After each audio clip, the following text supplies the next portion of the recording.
vous remercie donc d'avoir répondu donc à notre invitation pour présenter donc l'ouvrage qui est donc celui qui vient après l'ouvrage qu'on avait publié en juin 2022 sur la situation sociopolitique en Afrique. Le Sénégal, un modèle à préserver. C'était dans un contexte où on sortait donc des coups d'État des pays de la ceinture, qui ceinture le Sénégal, donc la Guinée, le Mali, le Burkina. Alors on lançait donc une alerte donc pour que le Sénégal puisse prendre donc ses dispositions pour que nous autres ne rejoignions pas donc ce concert donc des pays donc sahéliens qui constituent aujourd'hui l'AES. Alors, ce deuxième ouvrage qui est intitulé Diomaye Faye Ousmane Sonko, l'espoir d'une vraie gouvernance vertueuse. Donc, qui arrive à son heure, puisque comme vous le savez, on sort donc d'une élection présidentielle et le victorieux est un cadre de l'administration, un inspecteur des impôts, secondé par un premier ministre qui est aussi inspecteur des impôts. Et celui-là même, donc personne donc, ne l'attendait. Il a fallu donc en dernière minute qu'il soit désigné après sa sortie donc, de prison pour gagner ces élections. Alors maintenant, ça fait 6 mois que le nouveau gouvernement donc, a commencé donc, à dérouler donc, sa feuille de route et les politiques appliquées donc, dans les différents secteurs. Premièrement, je pense qu'il y a un bon rappel à faire. Le Sénégal est aujourd'hui constitué donc, de plus de 350 donc, partis politiques et mouvements citoyens. Donc, ce qui fait donc, que c'est une démocratie donc, très dynamique. Et on va donc vers des élections donc, anticipées le 17 novembre, s'il plaît à Dieu. Alors, aujourd'hui, la coalition Diomaye Président, donc, qui avait porté la candidature donc, du président de la République, est en train donc, de préparer donc, cette élection, mais sous la bannière d'une coalition donc, PASTEF, dirigée donc, par le Premier ministre Ousmane Sonko. Alors, cet ouvrage donc, se veut donc, une grille donc, de conseils et d'accompagnement donc, à ce couple Diomaye Sonko en vue donc, des échéances à venir, mais aussi rappeler donc, aux différents acteurs donc, du jeu politique qu'il faudrait donc aller vers une politique où les différentes parties prenantes donc, se respectent et que les règles du jeu donc, soient claires et acceptées par tout le monde. Pendant longtemps, les partis d'opposition demandaient à ce que les élections soient confiées à une personnalité neutre. C'est le cas aujourd'hui, puisque le ministre de l'Intérieur et de la Sécurité publique n'est rien d'autre que l'ancien directeur donc, de la justice militaire, haut commandant de la gendarmerie, le général Jean-Baptiste Tine, qui était ambassadeur donc, en Russie après avoir été mis en réserve. Alors, les concertations ont démarré avec les différents partis politiques sur l'organisation du processus électoral. Bon. Maintenant, notre ouvrage est constitué donc de 3 chapitres. Le premier chapitre, c'est un engagement pour la lutte contre la corruption. Le deuxième chapitre pour une moralisation de la pratique politique en Afrique. Et le troisième chapitre, un leadership transformateur prometteur. Donc c'est aujourd'hui, nous faisons donc la présentation donc, de cet ouvrage. Et maintenant, ultérieurement, une cérémonie de dédicace donc, pourrait avoir lieu.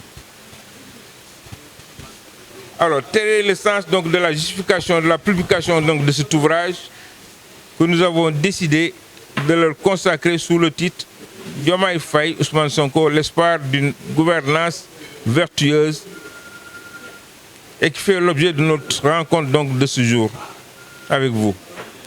Il y a effectivement lieu de brandir ces deux hommes en exemple et de magnifier leur engagement pour le bon devenir de notre pays et le bien-être de nos compatriotes pour une gouvernance exemplaire. Tel est l'objectif visé à travers les 3 chapitres donc, de notre ouvrage. Ainsi, le premier chapitre de l'ouvrage intitulé « Un engagement pour la lutte contre la corruption » vise à mettre en exergue l'engagement de ses dirigeants à lutter contre ce fléau qui est la corruption qui s'observe grandement à différents niveaux donc, de notre pays. En effet, récemment portés donc, aux commandes de leur pays par une victoire au premier tour, le président Bassirou Diomaye Faye et le premier ministre Ousmane Sonko s'efforcent depuis leur arrivée au pouvoir de répondre aux nombreuses et diverses attentes du peuple sénégalais, notamment au plan de la moralisation de la vie politique par la lutte contre des fléaux tels que l'impunité et la corruption.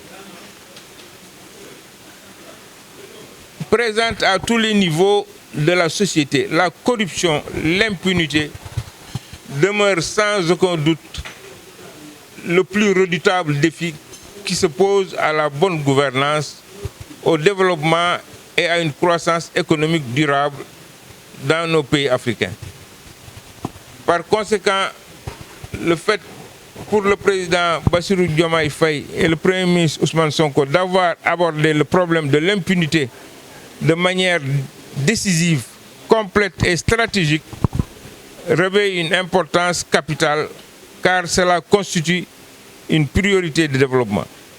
C'est en cela qu'il nous est apparu nécessaire dans cet ouvrage et à travers ce chapitre d'encourager le président Bassirou Diomaye Faye et son premier ministre à poursuivre sans relâche sur cette voie en s'attaquant à ce monstre à 1000 têtes qu'est la corruption, et ce, conformément à leur projet d'une gouvernance fondée sur les valeurs d'exemplarité qui doivent guider l'action publique. Nous pensons que les Sénégalais n'ont pas d'autre choix que de conjuguer leurs efforts pour vaincre des fléaux comme la corruption ou le détournement des deniers publics qui, du reste, ne sont pas une fatalité. C'est pourquoi nous invitons le peuple sénégalais à comprendre le sens du combat du président Bassirou Diomaye Faye et son Premier ministre qui entendent travailler bec et ongles pour la lutte contre la corruption et le détournement des deniers publics, malgré certaines résistances au changement de tous ordres. Le second chapitre de notre ouvrage, sous le titre « Pour une moralisation de la pratique politique en Afrique », vise à souligner le fait que le combat contre des fléaux comme la corruption et le détournement des deniers publics ne peut aboutir à des résultats efficaces que dans un contexte de pratique politique saine. La pratique politique saine est celle qui permet de faire régner un ordre social conforme aux principes donc, de la morale. Malheureusement, dans l'Afrique actuelle, la pratique de la politique est en désuétude contre les référentiels moraux sont en train donc de chuter. Cette crise des valeurs morales appelle à une véritable refondation de la conception de la pratique politique en Afrique. C'est pour cela que dans notre ouvrage, à travers ce chapitre, nous entendons, à la lumière donc, du modèle incarné par le président Bassirou Diomaye Faye et le Premier ministre Ousmane Sonko, dénoncer la pratique malsaine de la politique afin de restituer les lettres de noblesse de l'homme politique africain capable d'influencer sur le rythme des changements politiques, économiques et sociaux indispensables à l'émergence de nos pays. C'est malheureux de constater que certains acteurs de la vie politique africaine se permettent de commettre des entorses flagrantes envers donc, les règles de la morale sous prétexte qu'en politique, tout est permis. La morale est ce qui concerne le bien-être en général et le bien public en particulier. Or, le but de la politique est d'assurer le bien public. La pratique de la politique doit donc être compatible donc, avec la morale. Car la politique, c'est la gestion donc, des affaires publiques. Son but n'est pas la simple conservation donc, de la cité, mais de permettre aux hommes qui composent la cité de mener la vie meilleure possible. Les œuvres du président et de son Premier ministre peuvent être considérées sans conteste comme des références en matière donc, de recherche des voies de moralisation de la vie politique sur notre continent. Ces dirigeants de la nouvelle génération sont là pour prouver à leurs compatriotes et aux Africains que faire la politique est une œuvre digne du plus grand sérieux.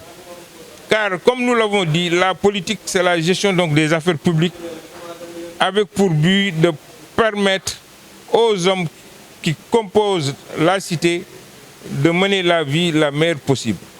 La conviction du président Diomaye Faye et du Premier ministre Ousmane Sonko est que la morale et la politique sont compatibles. Une politique sans morale, c'est du machiavélisme où règne la démagogie, l'opportunisme, le profit personnel, etc. Et c'est en accord avec cela que nous exigeons de nos hommes politiques une certaine moralité, car le moment est venu de se poser la question de savoir pourquoi la politique en Afrique s'oppose-t-elle aux intérêts vitaux des populations africaines et gangrène-t-elle le continent.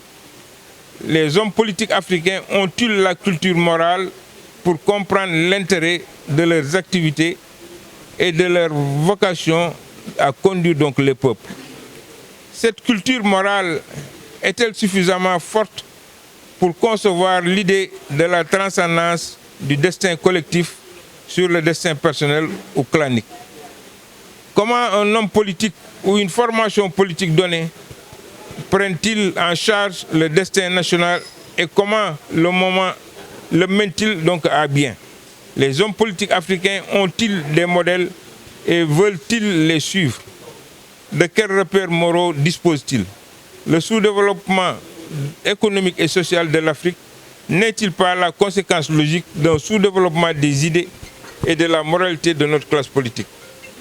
C'est pour cela que sur la base du modèle incarné par le duo Bassirou Diomaye et Ousmane Sonko, nous pensons plus jamais qu'avant les grandes théories économiques, les grandes réformes de l'État, les grands chantiers sociaux, bref, avant le développement économique, social et technologique, il importe d'abord d'opérer la révolution mentale.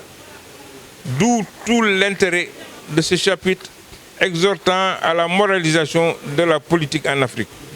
Le troisième chapitre de notre ouvrage, sous le titre « Le leadership transformateur, prometteur », vise à mettre en exergue le leadership désormais incarné sur notre continent par donc, ce duo qui, par leur projet de rupture, impressionne donc toute l'Afrique. C'est le lieu de rappeler que le leadership transformateur renvoie au leadership qui impulse un changement radical et conduit à des améliorations généralisées dans la vie des gens. Le leadership transformateur peut être qualifié de visionnaire est centré sur l'atteinte des buts et objectifs. Il est tourné vers le changement et présente certains attributs et qualités, tels que la vision, l'innovation, l'intégrité, l'honnêteté, l'humanisme et l'efficacité. Toutes les qualités déployées par le président Bassirou Diomaye et le Premier ministre dans leur mode donc, de gouvernance depuis leur arrivée au pouvoir sont un élément essentiel pour assurer ce leadership en vue de la transformation de leur pays et de l'Afrique. Nous devons mettre à l'honneur les dirigeants qui nous inspirent par leur leadership dans les choix qu'ils font au quotidien pour contribuer au succès social, économique, culturel, politique de leur pays. Une refondation de la gouvernance s'impose à nos pays. Il y a nécessité donc de réinventer de nouveaux types donc, de dirigeants africains. En cela, il apparaît aujourd'hui clairement que le président de la République et son Premier ministre veulent faire de la politique autrement. Ils ont décidé donc de gouverner autrement le Sénégal.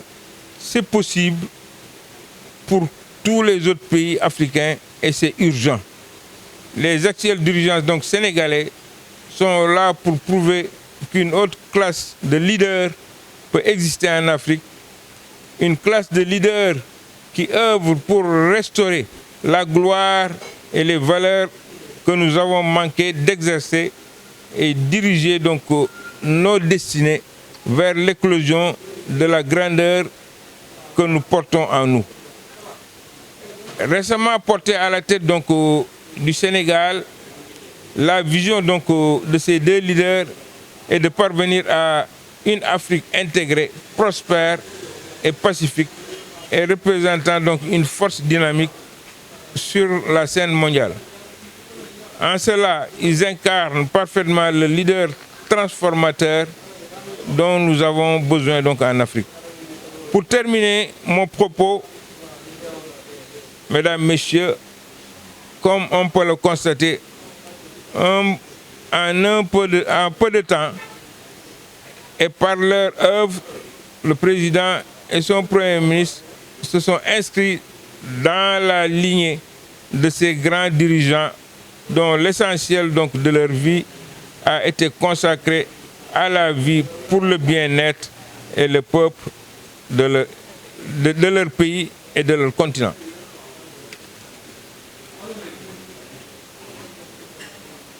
C'est pour cela que dans une fière et digne synergie, je voudrais inviter le peuple sénégalais à rendre hommage au président Bassirou Diomaye et au Premier ministre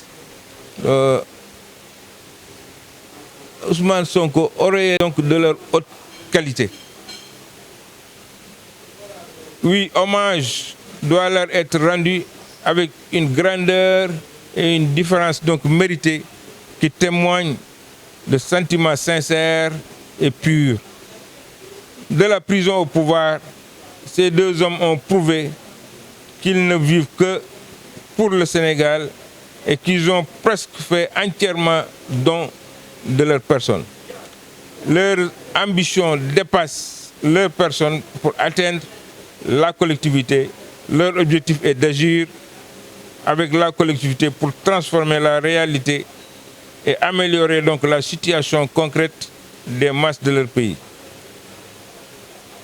Il est de la plus haute importance que chaque Sénégalais résidant au pays ou à l'étranger en mesure la portée, la signification et les enjeux véritables. C'est ce qui justifie la rédaction donc de cet ouvrage. Que Dieu protège et bénisse le Sénégal ainsi que ses dirigeants. Je vous remercie de votre aimable attention.